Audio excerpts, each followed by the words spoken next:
오늘 우리에게 주신 하나님 말씀 함께 봉독하겠습니다. 사도행전 4장 5절에서 12절 말씀입니다. 제가 가지고 있는 성경 신약 192페이지입니다. 살아계신 하나님 말씀을 봉독합니다. 이튿날 관리들과 장로들과 서기관들이 예루살렘에 모였는데 대제사장 안나스와 가야바와 요한과 알렉산더와 및 대제사장의 문중이 다 참여하여 사도들을 가운데 세우고 묻되 너희가 무슨 권세와 누구의 이름으로 이 일을 행하였느냐?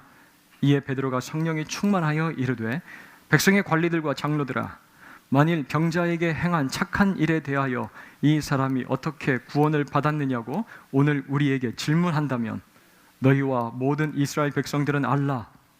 너희가 십자가에 못 박고 하나님이 죽은 자 가운데서 살리신 나사렛 예수 그리스도의 이름으로 이 사람이 건강하게 되어 너희 앞에 섰느니라. 이 예수는 너희 건축자들의 버린 돌로서 집 모퉁이의 머릿돌이 되었느니라. 다른 이로서는 구원을 받을 수 없나니 천하 사람 중에 구원을 받을 만한 다른 이름을 우리에게 주신 일이 없음이라 하였더라. 아멘. 여러분 기억하실지 모르겠는데요, 예전 TV 그 프로그램 중에 이런 제목이 있었습니다. 이제는 말할 수 있다. TV 화면에 이제 문구가 확 이렇게 크게 지나가면서 이제는 말할 수 있다. 흉내를 내봤는데 비슷했는지 모르겠습니다. 예전에는 이해할 수가 없었고요. 또 정치적으로, 사회적으로 여러 이제 관계들이 그 복잡하게 얽히고 설켜 있어서 쉽게 말할 수 없었던 그 이슈들을 다시 한번 다룬 방송이었습니다. 무려 7년 동안 이제 방영이 됐고요. 시간이 그 일요일 밤 11시 반에 이렇게 방송이 됐다고 그래요. 그래서 그 시청자가 많지 않을 것으로 예상을 했지만 매 회마다 그 10%가 넘는 시청률을 기록을 했다고 합니다. 지금까지 할 수 없었던 이야기들, 그리고 그 사건들 이렇게 보면서, 지켜보면서 많은 사람들이 이제 관심을 가지고 보았던 거죠. 오늘 말씀을 준비를 하는데 이 방송이 기억이 났습니다. 그 제목이 딱 생각이 났어요. 이제는 말할 수 있다. 이제는 말할 수 있다. 예전에 그렇게 말하기 쉽지 않은 사람들이었습니다. 야, 이걸 얘기했다가 혹시라도 봉변 당하는 거 아니야? 큰 일이라도 벌어지는 거 아니야? 이게 내가 말하는 게 과연 진실일까? 내가 이렇게 말하는 게 맞나? 의심도 있었어요. 하지만 오늘 우리가 본문에서 이제 만나게 되는 사람들은 더 이상 이게 위축되거나 두려움에 떨거나 그리고 머뭇거리지 않아요. 확신에 차서 이렇게 이야기를 합니다. 여러분, 오늘 우리에게 질문한다면 이제는 말할 수 있습니다 라고 그렇게 이야기를 하고 있어요. 그들의 목소리에는 아주 견고한 힘이 있습니다. 아주 담대함이 있어요. 오늘 말씀 안에서 그렇게 말하고 있는 이들이 누구인지 우리가 함께 만나보려고 합니다. 오늘 읽은 이 본문의 말씀, 그 3장의 사건과 연결이 되어 계속되고 있습니다. 3장에서 우리는 절망에 빠진 한 사나이를 볼 수가 있어요. 어쩌면 그 사나이는 지금까지 계속된 이 절망이 너무나 오래돼서 그 상태에서 살아가고 있는 것이 굉장히 익숙하고 당연하다고 생각하는 사람일지도 모르겠습니다. 이 사나이는 40년 동안 한 번도 일어나서 걷지를 못했어요. 오로지 사람들의 도움을 받아서 들것에 실려야만 어디로 이동을 할 수가 있었습니다. 내가 일어설 수 있을 것이라는 기대는 한 번도 하지 못하며 살았던 이 사람, 그저 성전 문 앞에 앉아서 바닥에서 올라오는 먼지를 들이마시며 구걸하던 인생이었어요. 그런데 한 번의 특별한 만남을 통하여서 그의 인생이 변화가 됩니다. 40년이라는 너무나 오랜 그 세월의 절망, 그 굴레를 벗어버리고요, 세상에서 가장 행복한 사나이로 변화되는 모습을 우리가 목격하게 됩니다. 바로 베드로와 요한을 통해서 살아계신 나사렛 예수 그리스도의 이름을 듣게 되고요, 그 이름의 능력을 경험하게 되기 때문에 그렇습니다. 베드로가 이렇게 선포를 하죠. 우리가 잘 알고 있습니다. 사도행전 3장 6절 말씀이에요. 은과 금은 내게 없지만 내게 있는 것으로 너에게 주노니 곧 나사렛 예수 그리스도의 이름으로 일어나 걸으라 라고요 외칩니다. 그리고 베드로는 그 사나이의 오른손을 탁 붙잡아서 일으킵니다. 그때 40년 동안 땅바닥에 탁 붙어서 살아가고 있었던 그 사나이, 자기의 다리가 변화되는 것을 경험을 해요. 느낍니다. 발과 발목에 힘줄이 재생되는 것을 느껴요. 회복된 힘으로 땅을 밟고 일어나 걷고 뛰고 이제는 하나님 앞에 찬양을 올려드리는 사람으로 변화된 모습을 우리가 볼 수가 있어요. 이 장면 상상만 해도요 얼마나 감격스럽고 즐겁고 기쁘고 놀라운 모습인지 몰라요. 나사렛 예수 그리스도의 이름이 선포가 되고 있는 그 자리에 예전 예수님께서 살아서 역사하신 그러한 놀라운 기적들이 재현이 되고 있기 때문에 그렇습니다. 사랑하는 우리 세안의 모든 성도 여러분들, 믿음으로 예수 그리스도의 이름이 선포되는 그 자리에 이러한 기적들이 분명히 일어난다는 사실을 믿으시기를 바랍니다. 나사렛 예수 그리스도의 그 능력의 이름이 선포가 되면요 하나님께서 행하시는 놀라운 변화와 기적들이 나타난다는 사실이에요. 저는 우리가 모여서 합심하며 기도하는 자리에 오순절 마가 다락방에 임하셨던 성령의 역사가 다시 한번 재현되기를 간절히 소원해요. 우리가 함께 모여서 기도할 때마다, 특별히 금요 기도회를 여러분들 사모하시길 바랍니다. 기도의 제목들을 두고 우리가 마음을 쏟아놓고 하나님 앞에 간절히 부르짖을 때 그 기도에 응답하는 강력한 성령의 역사하심이 우리들 가운데 나타나길 줄로 믿습니다. 여러분 사모하면서 기도의 자리로 나오셨으면 좋겠어요. 말씀 붙들고 기도하는 그 자리. 이제 이 놀라운 기적 앞에서 충격을 받은 무리들, 군중들, 야 이거 어찌된 일인지 보려고 막 앞다투어 모여들기 시작합니다. 말씀을 가서 보니까 크게 놀라며 달려나아가 모여들었다라고 되어 있습니다. 이때 베드로 가만히 있을 사람입니까? 역시 베드로예요. 가만히 있지 못해요. 큰 소리로 예수 그리스도가 누구신지에 대해서 막 증거하기 시작합니다. 그런데 이 증거가 얼마나 담대하고 또 강력한 선포인지 몰라요. 3장 12절 말씀 가서 보니까 베드로가 이렇게 소리 외치고 있습니다. 선포를 해요. 여러분들, 이 일이 우리의 능력, 우리의 힘으로 된 줄 아십니까? 우리가 탁월해서 이런 일이 일어났다고 생각을 하십니까? 그렇지 않습니다. 그리고 16절을 가서 보면 베드로 그 사나이가 병에서 노임받게 된 이유에 대해서 이렇게 분명하게 설명을 하고 있어요. 16절 말씀은 함께 읽겠습니다. 함께 읽습니다. 그 이름을 믿음으로 그 이름이 너희가 보고 아는 이 사람을 성하게 하였나니 예수로 말미암아 난 믿음이 너희 모든 사람 앞에서 이같이 완전히 낫게 하였느니라. 아멘. 베드로는요 이 사람이 완전히 낫게 된 그 이유가 어디에 있다라고 이야기를 하고 있습니까? 예수 그리스도를 믿는 믿음에 있다라고 이야기를 합니다. 그리고 예수 그리스도께서 하나님이 약속하신 이 땅에 오신 그리스도 메시아라는 사실을 거침없이 증거하고 선포하고 있는 거예요. 마치 스나이퍼가 방아쇠를 당긴 것처럼요 정확하게 조준된 말씀이 그들의 심령과 머리를 향하여 날아가는 거예요. 탁 맞추게 됩니다. 그리고 베드로 3장 19절 가서 보면 무리들을 향해서 이렇게 도전을 하고 있어요. 여러분들이요 회개하십시오. 하나님께로 돌이키십시오. 하나님께로 돌이켜야 이제 여러분들의 삶 가운데 새 날이 열리게 될 것입니다. 그렇게 이야기하는 거예요. 철저한 회개를 촉구합니다. 만약 여러분들이 회개하면 새롭게 된 날, 이전 성경에 보면 여러분들의 심령이 유쾌하게 되는 날을 경험하게 될 것입니다 라고 외치는 거예요. 이 장면을요 제가 한번 상상을 하면서 묵상을 하는데 야 얼마나 자랑스러운 모습인지 몰라요. 하나님께서 바라보실 때 얼마나 뿌듯했을까. 제가 예전 미국에서 지낼 때 한 번씩 태권도 시범단이 워싱턴에 와서 이제 퍼포먼스를 하는 모습을 이제 볼 때가 있었습니다. 그러면 얼마나 많은 사람들이 그 주위로 몰려들어서 구경을 하는지 몰라요. 막 공중을 날아서 송판을 격파를 하고요. 그리고 뭐 하얀 도복을 입은 아주 이제 절도 있는 그런 이제 시범단들이 막 칼군무처럼 그 이제 품새를 하면요 사람들이 넋을 잃고 이제 바라봅니다. 그러면 그 사람들 곁에서 뭐라고 하는지 아세요? 제가 I'm a Korean. 코리안 태권도 막 그렇게 이제 너무 자랑스러운 거예요. 예, 알리고 싶은 거예요.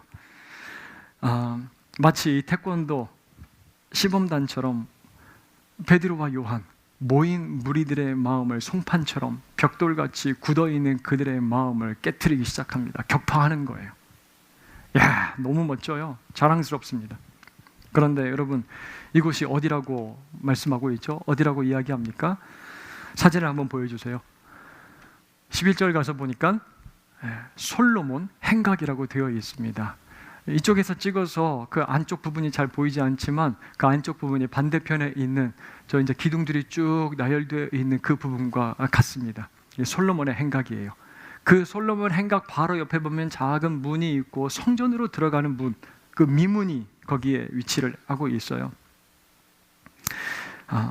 이 성전 문 앞은요, 예수님을 못 박았던 핵심 세력들, 종교 지도자들이 하루에도 몇 번이고 늘 왕래했던 그런 아주 익숙한 자리예요. 그런데 그곳에서 눈치 보지 않고요, 거침없이 베드로와 요한이 예수 그리스도에 대해서 선포를 하고 있는 것입니다. 이러한 배경을 상상을 하면서요, 우리가 이제 말씀을 이제 보아야 되는 거예요. 먼저 4장 2절 말씀을 우리가 보게 되면 예수 그리스도에 대해서 가르치고 거침없이 설교를 하는 베드로와 사도들을 싫어하는 사람들이 있다는 사실을 알 수가 있어요. 아마 이제 자막이 잘못 나온 것 같은데요, 4장 2절 말씀을 가서 보면 베드로와 사도들을 싫어해요. 못마땅히 여깁니다. 원어로 가서 보니까 이 싫어하는 사람들, 신경질이 난다라는 의미예요. 굉장한 스트레스를 받은 것 같습니다. 그래서 3절 말씀 가서 보니까 종교 지도자들이 베드로와 요한을 붙잡습니다. 체포해서 어떻게 하죠? 하루 동안 옥에 가둡니다. 이 말씀을 볼 때요, 우리의 마음 가운데 좀 껄끄러움이 생겨요. 그러지만 또 어떤 깨달음도 찾아옵니다. 바로 우리가 복음을 전할 때 우리의 삶 가운데 고난도 함께 찾아온다라는 사실이에요. 하나님의 능력이 나타날 때 우리에게 시련도 동반하여 나타난다라는 사실이에요.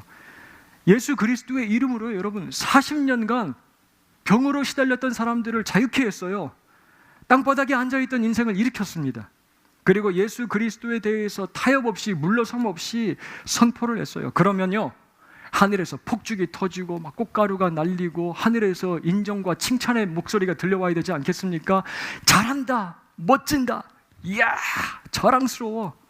그런데 지금 당장의 결과가 무엇입니까? 체포, 구금, 고난이에요. 우리는 어떻습니까?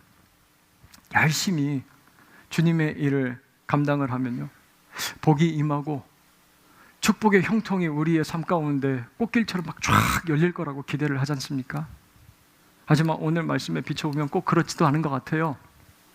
비단 오늘 말씀에서 뿐만 아니라 우리의 삶을 조금만 되돌아보면 이러한 일들이 얼마나 자주 일어나는지 모릅니다. 예수님 더 많이 사랑하고 예배에 나와서 열심히 주님 앞에 헌신도 하고 말씀도 순종하면서 그렇게 살아가지만 내가 기대하지 않았던 일들, 원치 않았던 그런 사건들이 내 삶 가운데 막 펑펑 터질 때가 있어요. 사역하다 보면요, 이제 열심히 한번 신앙생활 하려고 하고 또 교회도 희생하면서 참 충성스럽게 섬기는데 이러한 일들을 만나는 성도님들 볼 때가 있거든요. 그러면 막 마음이 얼마나 안타까운지 몰라요. 갑자기 몸에 고통이 찾아오고 사업에 어려움이 생기고 자녀들에게 문제도 터져요. 그러면 하나님 앞에 기도하면서 막 따지고도 싶어요. 하나님, 왜 그러세요? 지금 이런 상황이 아니잖아요. 칭찬해주고 격려해 주셔도 부족할 판에 왜 그러세요? 그렇게 하나님 앞에 막 이렇게 따지고도 싶은 마음이 생겨요. 그런데 그러한 우리의 모습을 바라보면서요, 신경질을 내고 화를 내고 빈정대고 비웃는 사람들이 있어요. 날 잘 알지 못하는 사람이 그러면 괜찮을 텐데 정말 가까운 한 식구가 나의 마음을 막 찌르거나 상처 주고 핥힐 때가 있다는 사실이에요. 에이, 그러려면 교회 왜 다니는데? 예배는 왜 드리고 기도는 왜 하는데? 맨날 말씀 펼쳐보고 그렇게 읽던데 좋은 일 하나도 안 생기네? 예수 믿고 도대체 좋아진 게 뭐야? 그렇게 우리의 마음을 참 낙심시키는 서러운 말들을 들을 때가 있어요. 말씀도 읽고 가족과 이웃에게 예수님 전하며 살려고 부단히 노력도 합니다. 그런데 이렇게 공격하는 말이, 날카로운 말들이 날아오면요, 순간 우리도 막 감정적으로 맞설 때가 있잖아요. 너나 잘 사세요, 이렇게 얘기하고 싶기도 하고. 그리고 그렇게 화낸 모습 때문에 얼마나 또 후회를 하는지 몰라요. 아이고, 내가 그때 왜 그런 얘기를 했을까? 여러분, 왜 그럴까요? 왜 열심을 다해 살아가려고 하는 그리스도인들에게 이러한 일들이 일어나고 또 이러한 일들 앞에서 우리는 번번이 실패하고 또 넘어질까요? 바로 복음을 전하는 것이, 복음을 붙들고 살아가는 것, 오늘 말씀처럼 고난을 동반한다는 사실을 우리가 때때로 잊어버리기 때문인 것 같아요. 여러분, 우리가 복음으로 살아가려고 몸부림칠 때 어려움이 찾아오고 무시를 당하고 조롱하고 누군가 우리를 경멸하고 싫어한다면 우리는 너무나도 정상적인 그리스도인으로서의 삶을 살아가고 있다는 증거라는 사실, 여러분들 꼭 기억할 수 있기를 바라요. 위로 받으시길 바라요. 교회 역사를 살펴보면요, 교회가 개혁되고 또 변화되고 놀라운 하나님의 역사하심들이 일어날 때마다 반드시 영적인 박해 그리고 문제, 시련들이 막 끊임없이 반복되는 모습을 우리가 볼 수가 있습니다. 생명이 꿈틀거리고 하나님의 나라가 확정이 될 때 이러한 일들이 함께 일어난다는 사실을 우리가 알 수가 있을 거예요. 그러면 우리는 준비할 수 있게 됩니다.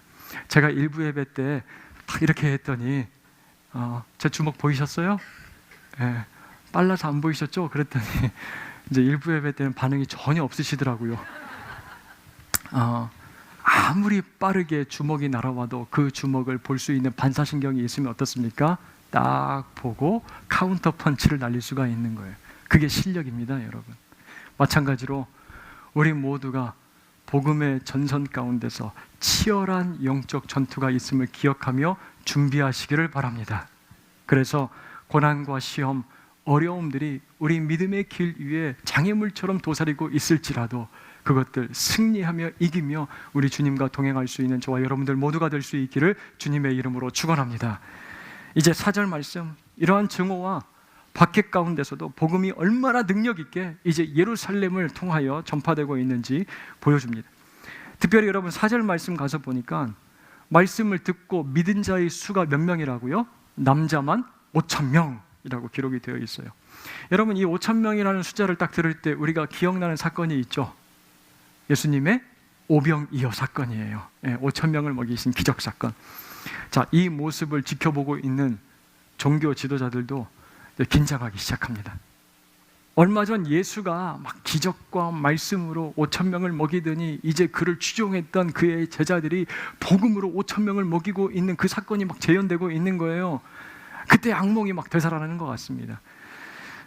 그래서 이러한 상황 가운데서 5절 가서 보니까 관원과 장로들과 서기관들이 대책회의를 소집하고요, 예루살렘으로 막 긴급하게 모이고 있는 모습을 볼 수가 있습니다. 그리고 6절에 가서 보면 그곳에 모인 사람이 누구인지 구체적으로 이렇게 이름들을 언급을 하고 있어요. 대제사장 안나스, 가야바, 요한, 알렉산더와 및 대제사장의 문중이 다 참여하여 라고 합니다. 이스라엘의 이 주요 종교 정치 인물들이 다 모였습니다, 여러분. 그리고 이들은 누구냐면 예수님을 신문하고 로마인들에게 넘겨받아서 예수님을 십자가에 못 박은 핵심 세력들이에요. 사도들, 이 사람들이 누구인지 몰랐을까요? 정확하게 알았을 거예요. 분명히 알았을 것입니다. 또 예수님을 십자가에 못 박았던 것처럼 자기들도 얼마든지 붙잡아서 십자가에 매달 수 있을 거라는 사실 잘 알았을 거예요. 그리고 7절 말씀 가서 보면 날아가는 새들도 떨어뜨릴 이 권세자들이, 권력자들이 사도들을 가운데 딱 세워놓고 신문하듯이 협박하듯이 뭐라고 물어보고 있습니까? 너희가 도대체 무슨 권세와 누구의 이름으로 이 일을 행하였느냐? 그 물음에 베드로가 어떻게 여러분 대답을 하고 있습니까? 8절을 주목해 보시길 바라는데요, 베드로가 여러분 무엇에 충만하여 말하기 시작합니까? 성령에 충만하여 말하기 시작합니다. 성령이 그 안에 10년 가운데 가득 역사하시는 거예요. 충만히 역사하십니다. 이 말씀은 누가복음 12장 11절과 12절 예수님께서 그들에게 예언하신 말씀의 성취라고 볼 수가 있어요. 누가복음 12장 11절과 12절 말씀 읽어드리겠습니다. 사람이 너희를 회당이나 위정자나 권세 있는 자 앞에 끌고 가거든 어떻게 무엇으로 대답하며 무엇으로 말할까 염려하지 말라. 마땅히 할 말을 성령이 곧 그때 너희에게 가르치시리라 하시니라. 아멘. 이제 성령으로 충만한 베드로 주눅들지 않아요. 뒤로 물러서지 않아요. 그의 대답을 들어보며 쾌도 남마와 같습니다. 정자세로 꼿꼿하게 서서 밀리질 않아요. 기싸움에서 절대로 지질 않습니다. 베드로 권세자들과 영적 싸움에서 밀리질 않아요. 어떤 권세로 40년간 안진뱅이로 살아온 사람을 고쳤느냐라는 질문에 베드로 이렇게 대답을 합니다. 그럼 10절 말씀이에요. 너희들이 십자가에 못 박아 죽였지만 다시 살아나신 예수 그리스도의 이름으로 이 남자가 일어섰느니라 라고 선포를 합니다. 그리고 너희들이 영적으로 깨닫지 못하고 무지함 가운데 십자가에 못 박은 그 예수 그리스도가 버린 돌과 같이 버려진 바 되었지만 그 예수가 다시 살아나셔서 이제 집에 모퉁이 돌 기초가 되었다라고 그렇게 선포를 하고 있어요. 그리고 성령의 말하게 하심을 따라 이 선포하는 메시지의 핵심이 12절에 기록이 되어 있는데요, 함께 이 말씀 같이 읽도록 하겠습니다. 12절 말씀. 다른 이로서는 구원을 얻을 수 없나니 천하 인간의 구원을 얻을 만한 다른 이름을 우리에게 주신 일이 없음이니라 하였더라. 아멘. 여러분, 지난 주일 사도 바울이 복음을 전해받았다라고 말씀을 드렸잖아요. 사도들에게서. 그리고 또 고린도 교회에게 전해준 복음, 그 복음의 핵심이 무엇이었습니까? 예수 그리스도께서 성경에 기록된 대로 우리의 죄를 위하여 죽으시고 사흘 만에 성경대로 다시 살아나셨다는 그 사실, 그것이 여러분 복음의 정수였고 핵심이었습니다. 자, 베드로가 지금 이 자리에서 그리스도의 죽으심과 부활하심, 그 복음의 핵심과 정수를 가감없이 그리고 물러서지 않고 아주 담대하게 선포를 하고 있는 거예요. 그때 그를 붙잡아 온 사람들의 반응이 어떤지 한번 보세요. 여러분 13절을 보세요. 그들이 베드로와 요한이 담대하게 말함을 보고 그들을 본래 학문 없는 범인으로 알았다가 이상히 여기며 또 전에 예수와 함께 있던 줄도 알고 라고 되어 있습니다. 베드로와 요한이 담대하게 이야기하는 모습을 보았다고 합니다. 담대하게는요, 막힘없이 거침없이 확신을 가지고 라는 그런 의미예요. 자, 그런데 베드로와 요한은 어디 지방 출신입니까? 갈릴리 지방, 갈릴리 출신들이에요. 우리가 잘 알고 있어요. 그들을 어떻게 표현하냐면 13절 보시니까 본래 학문 없는 범인이라고 그렇게 이야기를 하고 있어요. 알기 쉽게 이야기를 하자면요, 근본적으로 못 배운 것들, 태생적으로 무식한 사람들, 그런 뜻이에요. 여러분, 그런 줄 알았던 이 두 사람, 예수 그리스도를 따라다녔던 이 제자, 머뭇거림 없이 예수 그리스도에 대해서 너무나도 유창하게 탁월하게 그를 변증하고 있는 거예요. 그 모습을 보면서 그들이 신기하게 여기는 거예요. 아니, 지식도 없고 논리도 없었던 이들이 어떻게 저렇게 유창하게 예수 그리스도에서 변호하고 변증하는지 모르겠다. 이상합니다. 그리고 14절 가서 보면 베드로와 요한, 그들이 이전 예수와 함께 있던 것도 알고 또 그들 곁에 누가 서 있다라고 합니까? 병 나은 사람이 그들과 함께 서 있는 것을 보고 더 이상 비난할 말이 없는지라 라고 그렇게 기록이 되어 있어요. 아마 이 베드로와 요한이 예수님과 함께 다니지 않았다면요, 이 종교 지도자들, 이 사람들이 분명히 이렇게 책 잡으면서 이야기를 했을지 모르겠어요. 반론을 제기하고 따지듯 꼬투리를 잡으면서 이렇게 물어봤을 겁니다. 당신들 예수와 함께 다닌 적이 없잖아. 혹시 지금 이야기하고 있는 거 그냥 꾸며낸 거 아니야? 헛소문 아니야? 어디서 듣고 그냥 이야기하는 건 아니야? 그런데 이 두 제자는 예수님과 함께 다녔던 사람들인 거예요. 그리고 너무나 확실한 증거가 이 리더들 앞에, 그들 눈앞에 서 있는 거예요. 누구입니까? 바로 40년 동안 일어나지 못했었던, 성전 문 앞에서 구걸했던, 자기들도 늘 지켜봤던 그 거린, 그가 탁 서 있는 거예요. 버티고 서 있습니다. 그렇게 이제 베드로 요한을 신문을 할 때 아마 그 사람이 이렇게 다리가 멀쩡해졌네. 이거 보세요. 아이고 다리가 괜찮아졌어. 막 이렇게 행동을 했을지도 모르겠다 생각을 해봤어요. 이 장면에서 저는 이 9절에 베드로가 한 말이 귀에 선명하게 들리는 것 같았습니다. 뭐라고 합니까? 오늘 설교 제목이에요. 9절 말씀. 우리 9절을 함께 읽겠습니다. 함께 읽습니다. 만일 병자에게 행한 착한 일에 대하여 이 사람이 어떻게 구원을 받았냐고 오늘 우리에게 질문한다면, 사랑하는 여러분, 오늘 이 부분을 밑줄을 치시고요, 한 주간 이 말씀 붙잡고 하나님 앞에 간절히 소원하시기를 바랍니다.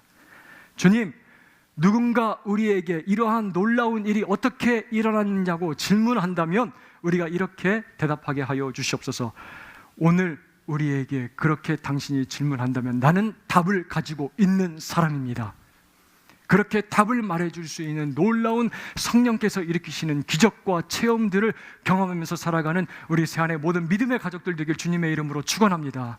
성령께서 행하시는 일들을 우리가 경험했으면 좋겠어요. 성령이 충만해서 대답하는 베드로. 여러분들, 이 병자에게 일어난 이 좋은 일, 이 사람이 어떻게 구원받았는지 듣고 싶습니까?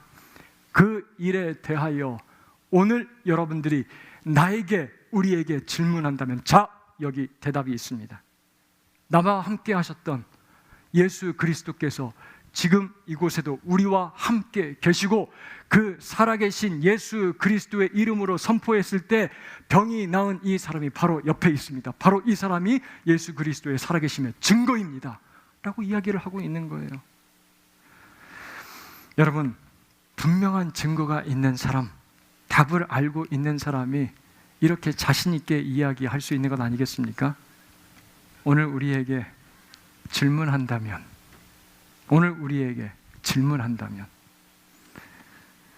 답을 들려드리겠습니다. 우리는 성경에서 이렇게 이야기하고 있는 사람들을 수없이 많이 만날 수가 있어요. 본토 친척 아비의 집을 떠나 갈 바를 알지 못했지만 하나님의 인도하심을 따라서 약속의 땅으로 들어갔고요, 100세 하나님께서 약속해 주신 말씀대로 독자 이삭을 얻었던 아브라함을 기억해 볼 수가 있어요. 누가 참신인지를 두고 갈멜산 정상에서 바알의 선지자 850대 1로 싸울 때 하나님께서 하늘문을 열고 불을 내려서 이기게 하신, 승리를 맛본 우리의 엘리야를 기억해 볼 수가 있고요, 대적들의 끈질긴 방해와 그리고 계략들, 모략들, 살해 위협 가운데서도 52일 만에 명령대로 마음 가운데 비전을 품고 성벽을 재건한 느헤미야도 만나볼 수가 있습니다. 여러분, 그들이 이렇게 이야기하고 있는 거예요. 자신 있게 말할 수 있는 사람들입니다. 오늘 나에게 이 일이 어떻게 가능했는지 여러분들이 물으신다면, 오늘 우리에게 질문한다면 우리는 이렇게 대답할 수 있습니다. 살아계신 하나님께서 이 일을 하셨습니다. 살아계신 하나님께서 이 일을 하셨습니다 라고요. 지난주 우리 장로님 중에 한 분을 제가 만나서 이제 교제를 했는데요, 장로님께서 아주 흥미로운 책을 한 권 소개를 해주셨습니다. 사진을 한번 보여주시죠. 여러분, 이게 무슨 이미지인지 아십니까? 2019년에 300명이 넘는 물리 천체 학자들이 미국, 스페인, 남극, 전 세계 8개에 있는 이 광학 망원경, 전파 망원경을 다 연결을 해서요, 우리 지구 크기만한 망원경을 만들었다고 그래요. 그래서 우주를 향하여서 전파를 보내고 찍은 그 데이터를 수집을 해서 이미지를 만들었는데 바로 이게 남았는데, 이것이 바로 블랙홀 사진이라고 그래요. 이게 처음으로 우리 인류가 이 블랙홀을 정말로 이 이미지로 볼 수 있게 된 사건이라고 그럽니다. 도저히 불가능할 것 같았던 이런 블랙홀도 이제 눈으로 우리가 볼 수가 있게 된 거예요. 이제 인간의 능력으로 알 수 없었던 이런 미지의 영역도 과학적인 탐구와 발견으로 점점 정복해 나가는 것처럼 이제 생각이 됩니다. 그러면 합리적인 사고, 그리고 과학적인 탐구와 지식과 노력으로 세상의 모든 현상들 우리가 답을 해줄 수 있을 것이라는 생각이 또 들어요. 그런데 이 블랙홀을 관측한 물리 천문학자가 이렇게 대답을 하고 있습니다. 이 사진을 통해서 무엇을 알게 되었는지 오늘 나에게 질문한다면 나는 이렇게 대답을 할 수밖에 없습니다 라고 책에서 이야기를 하고 있는데, 그 부분을 인용해서 제가 읽어드리도록 하겠습니다. 그가 이렇게 대답을 하고 있어요. 나는 오히려 오늘날 그 어느 때보다 신이 더 필요하다고 말한다. 결국 자연과학은 우리가 어디에서 왔는지에 대한 위대한 철학적 질문에 한 걸음도 다가가지 못했다. 오늘날 우리는 그 어느 때보다 훨씬 더 많이 알고 있지만 모르는 것이 더 많다는 것도 알게 되었다. 신이 채워야 할 무지의 간극은 더 커지고 그 어느 때보다 근본적이 되었다. 그렇게 대답을 해요. 우주의 생성과 생명의 탄생, 그 비밀을 밝힐 수 있는 엄청난 영향을 끼칠 블랙홀을 관찰한 천체 물리학자가 이렇게 답을 하고 있다는 거예요. 사랑하는 여러분, 우리의 삶과 그리고 입술로 복음을 선포할 때 오늘 말씀은 우리가 무엇에 사로잡혀 있어야 된다고 말씀을 하십니까? 무엇으로 우리가 충만해야 한다고 말씀을 하세요? 성령입니다. 성령에 붙들려 있어야 된다고 가르쳐 주세요. 본래 학문이 없는 베드로와 요한이 주저함 없이 이 복음을 선포를 할 때 세상 권세자들을 제압하였듯이 우리가 성령 충만할 때 세상 앞에서 주눅들지 않고 주의 복음을 강하고 담대하게 선포하고 외치고 증거를 제시할 수 있다는 말씀이에요. 우리는 때로요, 복음에 대해서 참 회의적이고 복음을 이야기를 할 때 반감을 드러내고 신경질적으로 대하고 공격적인 사람들을 만나게 됩니다. 이미 언급했듯이 그 사람들이 때로는 나의 친구일 때도 있고 가족일 때도 있어요. 그러다 보니 아휴, 지쳤다. 이제 그들과는 더 이상 이야기하기도 싫고 더 이상 이제 관계 맺고 싶은 마음도 생기지도 않고 무관심으로 대하기도 합니다. 더 이상 희망도 소망도 생기지가 않아요. 하지만 그런 마음이 우리 가운데 조금이라도 자리를 잡고 있다면 오늘 말씀을 통하여 우리에게 들려오는 이 사도 베드로의 음성이 생생하게 다시 한번 우리에게 들려질 수 있기를 주님의 이름으로 축원합니다. 오늘 우리에게 질문한다면 나는 분명한 답을 가지고 있습니다. 성령께서 내게 역사하여 주시는 수없이 많은 증거들이 내 주위에 있기에 나는 분명한 답을 가지고 있습니다. 오늘 나에게 질문한다면 나는 답을 들려드리겠습니다. 그렇게 담대하게 말할 수 있는 저와 여러분들 모두가 될 수 있기를 주님의 이름으로 축원합니다. 예수 그리스도의 살아계심이 우리의 삶 가운데 증거들로 나타나게 되어 있다는 사실이에요. 우리가 성령에 붙들려 살아갈 때, 사랑하는 여러분, 그 증거를 통하여 그 복음을 선포하며 이제 우리의 삶, 우리의 가정, 우리 주위에 있는 친구들, 낙심하고 예수 그리스도 없이 죽음 가운데 사망 가운데 살아가고 있는 자들에게 예수 그리스도가 주인 될 때 얼마나 놀라운 변화된 삶을 살 수 있는지 증거하며 이 땅을 변화시킬 수 있는, 세상을 변화시킬 수 있는 우리 새 안의 모든 믿음의 지체들 되길 주님의 이름으로 축원합니다.